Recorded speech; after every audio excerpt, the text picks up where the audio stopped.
நீங்க சொன்னதை செய்யலன்றீங்க, அவங்க நாங்க சொல்லாததெல்லாம் செஞ்சிருக்கோம் அப்படின்னு சொல்லாதது செஞ்சாங்க, உண்மைதான். அது சொல்லாதது என்னென்ன செஞ்சாங்கன்னா, ஏறக்குறைய மருமகனும் மகனும் சேர்ந்து 30,000 கோடி ஊழல் செய்திருக்கிறார்கள். என்ன அப்பா 23லேயே சொன்னாங்க. யார் சொன்னது? அவங்க கட்சியில் இருக்கிற அமைச்சர் பிடி தியாகராஜன் வெளிப்படையாக சொன்னார்.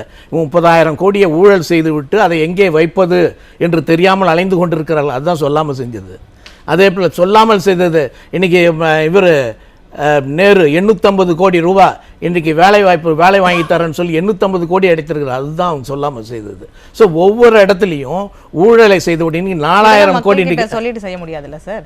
அதான் சொல்கிறேன். அதுதான் அவர் சொல்கிறார். அதை அவரை பாராட்டணும். என்னென்ன சொல்லாமல் நாங்கள் செய்தோம் இதெல்லாம் அப்படின்னு சொல்கிறார். அதனால தான் மக்கள் என்ன சொல்கிறாங்க, நல்லா தெரியும் நீங்கள் சொல்லாமல் என்னென்ன செஞ்சீங்க அப்படின்னு சொல்லிட்டு.